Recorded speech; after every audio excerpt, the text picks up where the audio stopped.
Comment booster son assurance vie en ce début d'année 2026 ? C'est la question qui va nous animer à présent dans Enjeu Patrimoine. On entend parler de produits structurés, de private equity, de fonds immobiliers, d'obligataires, voire de stratégies sur les marchés actions. Quelle stratégie mettre en place et quelles sont les convictions de nos deux invités pour booster son assurance vie ? C'est justement une question que nous allons voir avec Fabien Aknin. Bonjour Fabien Aknin. Bonjour Nicolas. Merci d'être avec nous. Vous êtes gérant de Sens et Patrimoine et c'est une question que nous allons poser également à Cédric Marc. Bonjour Cédric Marc. Bonjour Nicolas.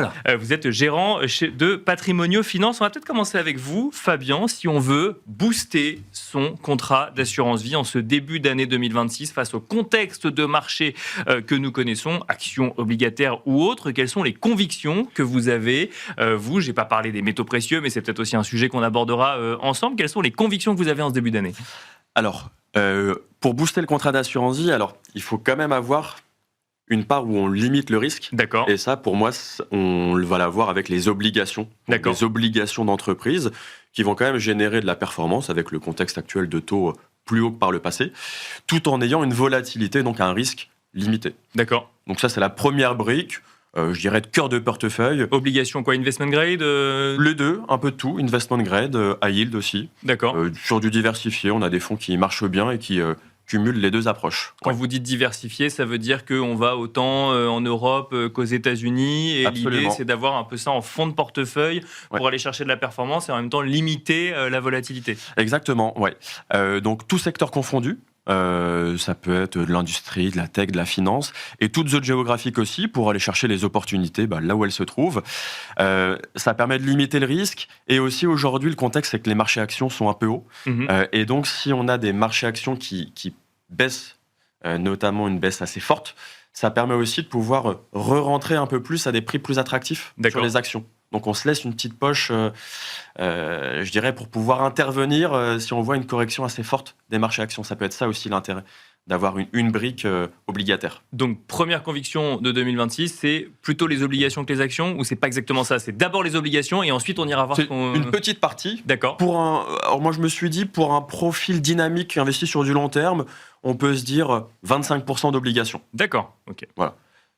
Ensuite, Ensuite, oui. Sur le reste, alors deuxième brique, là, on va investir plutôt sur des marchés actions, mais là aussi pour limiter le risque, parce que alors moi, ma petite crainte, c'est qu'on est sur des marchés actions qui sont très hauts aujourd'hui, donc c'est que ça baisse. D'accord.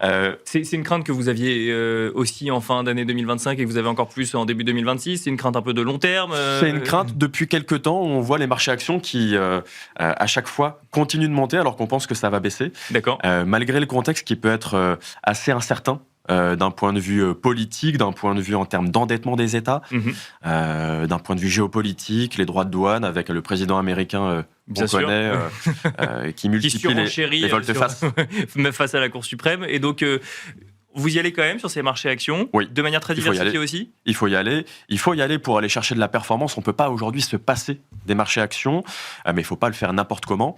Et je trouve que des fonds long-short, donc qui vont investir sur la hausse de certaines entreprises de manière tout à fait classique, mais aussi sur la baisse d'autres entreprises qu'on estime mal gérées, trop endettées ou positionnées sur des secteurs qui sont un peu en difficulté, ça peut avoir du sens. D'accord. Et ça permet justement de se nourrir de la volatilité, puisque les fonds long short vont s'en nourrir pour aller chercher plus de performance.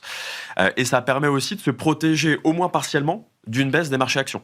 Parce que dans un fonds long short, il y a ce mécanisme où on investit une partie sur des actions en visant une croissance long terme et une autre partie en couverture presque des positions qu'on a prises, ou en tout cas en investissant sur des baisses potentielles d'actifs. Oui, ça peut être sur les mêmes entreprises, mais ça peut être aussi sur d'autres entreprises. D'accord. Pour tirer profit de phénomènes de marché, des hausses avec des baisses subites, où là, le gérant va justement solder une partie des positions, qui peuvent être les positions longues ou les positions courtes. D'accord, donc selon vos convictions de marché en ce début d'année 2026, et quand on parle d'un contrat d'assurance vie, aller sur les actions, c'est y aller avec un petit peu plus de protection, ou en tout cas de stratégie de protection, plutôt qu'y aller en direct en détention d'actions, si je comprends bien. Sur une brique. Une brique de fonds long short. Je trouve que c'est intéressant. Je l'estime à peu près à 15% de l'allocation d'un contrat d'assurance vie sur du long short, où ça me paraît intéressant et pertinent. Autre conviction peut-être en ce début d'année, toujours face à cette thématique de booster son contrat d'assurance vie ? Alors sur de l'action classique, là on va privilégier les zones géographiques, et je trouve que la zone européenne est intéressante. D'accord. Aujourd'hui, elle est 2 fois moins cher au regard des bénéfices des entreprises que la zone américaine. Donc il y a déjà, en termes de valorisation, c'est plus attractif. Et puis, l'autre aspect, c'est que je considère que les entreprises européennes sont plus diversifiées d'un point de vue sectoriel que les entreprises américaines. D'accord. Sont très dépendantes et très liées à la tech et à l'IA, alors que sur l'Europe, on a des beaux fleurons, des entreprises du luxe, des financières, des entreprises sur de la santé, des entreprises industrielles, aérospatiales. Ça me paraît plus équilibré en termes sectoriels et donc plus porteur de ce côté-là. Cédric Marc, alors il y a sûrement d'autres convictions, on y reviendra également. Qu'est-ce que ça vous évoque? Est-ce que ça fait écho? Est-ce que aux convictions que vous avez en ce début d'année, toujours face à cette idée, en tout cas ce qui est celle de l'émission qu'on tourne ensemble aujourd'hui, c'est booster son contrat d'assurance vie en ce début d'année 2026? On voit effectivement qu'il y a beaucoup de volatilité, mais ça fait 30 ans qu'on le voit pour ma part. D'accord. Donc ça change Peut-être pas. à des niveaux différents quand même. Ça change pas. Selon les Non, mais qu'est-ce qui s'est passé depuis le début d'année? On avait vu qu'en fait, effectivement, les sociétés qui éditent des logiciels, grosse volatilité. Tout ce qui peut être valeur liée au blockchain, grosse volatilité. On a vu effectivement aussi de la volatilité par rapport aux matières premières. Et là, dans le bon sens. Moi, par rapport à votre question, je pense que en complément de ce que vient de dire Fabien, ce qui peut être intéressant sur un contrat d'assurance vie, c'est d'utiliser d'assurance vie français. Bien sûr. On parlera, si vous voulez, peut-être d'assurance vie au Luxembourg, mais d'assurance vie français, c'est de mettre en place des options qui sont attachées au contrat. Bon, déjà, tout d'abord, un versement programmé. C'est classique, mais c'est super efficace. Parce que si on veut prendre du risque avec des contrats d'assurance vie, le fait de lisser son point d'entrée, ça, je pense que c'est très efficace. Le deuxième point... Donc d'investir régulièrement. Régulièrement, dans une approche très dynamique. Donc ce qui ne remet pas en cause, bien évidemment, la poche sécuritaire, obligataire, fonds d'arbitrage, fonds équilibrés, et la poche qui peut être très dynamique. Et puis je trouve qu'il est intéressant lorsque l'on veut investir sur cette poche très dynamique, c'est de mettre en place des tunnels de performance. Moi, j'aime bien mettre des écrétages de plus-value. D'accord. À plus 10, et puis un stop loss, par exemple, à plus 10. C'est-à-dire qu'on est dans un canal, on imagine haussier, où quand il y a beaucoup de volatilité, je dirais, si le client il est satisfait par une performance à plus 10 et donc on va écréter sa plus-value, il est toujours investi. Et puis de l'autre côté, s'il y a un gros accident, par exemple, comme on vient de le dire, sur SAP, sur des boîtes comme hier Novo Nordisk, dans l'univers de la santé, ou Publicis il y a 15 jours, eh bien en fait, ça coupe la ligne. D'accord. Et, voilà. Et moi je trouve que ça c'est intéressant ça. Ce que vous nous dites, c'est qu'en fait, on est presque dans une approche quand même de long terme, qui est de l'investissement en action dans son contrat d'assurance vie. On paramètre un petit peu pour faire face à la volatilité court terme d'une action comme celle que vous avez citée, en mettant un stop loss un écrétage de plus-value. Moi, j'ai l'impression et en faisant des versements réguliers. Exactement. Pour bénéficier des différents moments de marché. Exactement. Et moi, j'ai l'impression qu'en fait, qu'on est sur un plan d'eau. C'est-à-dire qu'on est sur un bateau et qu'il y a le vent qui tourne. Et on voit beaucoup, depuis le début d'année, depuis des années, il y a une rotation sectorielle importante, tout particulière depuis le début d'année. Et bien, en fait, je pense que ça a du sens de retendre régulièrement la voile pour reprendre son cap, pour essayer d'avancer. Donc ça, c'est sur la partie assurance vie française. D'accord. Sur la partie assurance vie luxembourgeoise, qui est un vrai sujet, puisque la collecte est très importante dans cette zone géographique, et on le sait tous pour quelles raisons. Je pense qu'il faut l'assurance vie au Luxembourg, ça a du sens si on veut investir dans des FAS, fonds d'assurance spécialisés, ou des FID, fonds internes dédiés, qui là va nous permettre de mettre tout ce que l'on veut dedans, d'être très réactif à l'intérieur, des titres en direct, des fonds de private equity, voilà. Et si on veut les booster justement ces contrats d'assurance vie luxembourgeois, notamment au travers de FAS ou de FID, est-ce que vous avez des convictions de marché un petit peu à l'heure actuelle, de zone géographique, de secteur, de typologie d'actifs très, très complémentaire par rapport à ce que vient de dire Fabien. C'est-à-dire, moi, j'aime bien la dette émergente. D'accord. Parce que je trouve que le rendement risque, il est gras. Il est gras et on est payé pour investir dans ces types de sociétés-là. Sur la partie émergente, actions émergentes, sans aucun doute, parce qu'il y a de la croissance et ils sont moins endettés.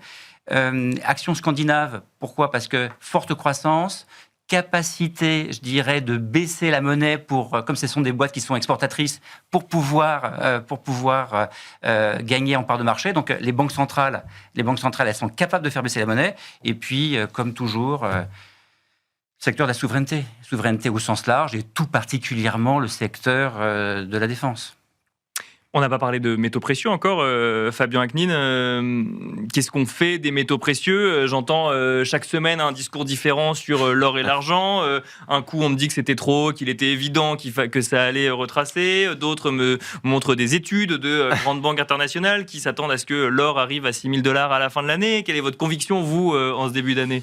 Moi, je pense que c'est très intéressant de se diversifier, notamment sur de l'or, aujourd'hui, pour plusieurs raisons. Je crois que c'est des raisons qui sont structurelles. L'or, de manière tout à fait classique, c'est une valeur refuge, et du coup, là aussi... Encore début 2026, c'est plus une valeur spéculative, c'est une valeur refuge? Oui, alors, c'est une valeur refuge dans le sens où, si les actions baissent fortement, et on a toujours ce risque-là, l'or tend à progresser. Et c'est ça qui est intéressant. Ça va jouer un peu le rôle d'amortisseur en cas de baisse des marchés actions. Ça, c'est le premier point.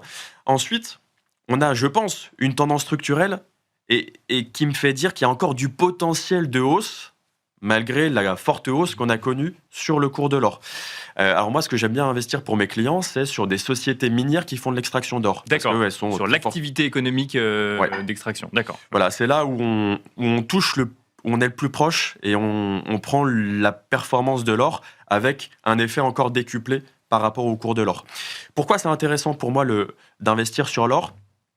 Parce que, premièrement, on a des grosses tensions géopolitiques entre les États. On le voit. Et surtout, depuis 2022, la guerre en Ukraine, la banque centrale russe s'est fait saisir ses avoirs qu'elle avait en Europe. Bien sûr. Et ça, c'est un point très très important, parce qu'aujourd'hui, les autres États qui ont des velléités ou des différends avec les États-Unis, je pense à la Chine, donc à la Russie, mais ça peut être d'autres pays, ça peut être l'Inde. Tout le monde a vu ça, et du coup, qu'est-ce qu'ils font? Ils arrêtent d'investir sur de la dette américaine, où ils investissent moins, pour repartir sur l'or. Et oui. Très rapidement, Cédric Marc, même vision sur les métaux précieux et l'or en ce début d'année 2026? Depuis 30 ans, je n'ai jamais réussi à bien saisir les points d'entrée parce que il y a toujours, sur cette thématique-là, il faut acheter l'or physique, il faut acheter les minières. Je trouve que c'est un exercice qui n'est pas facile. Alors là, il est très favorable, il est très favorable depuis quelques temps. Moi, je suis plus à l'aise sur les valeurs liées à la blockchain. D'accord, ok, ouais, donc, on change complètement de sujet. Voilà. non, mais je dirais c'est une sorte d'or numérique. Moi, ça me parle aujourd'hui, et c'est pour ça que là, c'est très volatile, mais le fait de mettre en place, moi je dirais qu'aujourd'hui, j'ai le courage d'investir là-dedans. Et le fait de mettre en place ces fameuses options de vente et d'achat sur quelque chose de très volatile, moi ça me va et c'est entendu auprès des clients. On va devoir s'arrêter là. Merci beaucoup Cédric Marc, gérant de Patrimonio Finance. Merci également Fabien Aknin, gérant de Sens et Patrimoine. Et quant à nous, on se retrouve tout de suite dans l'œil de l'expert.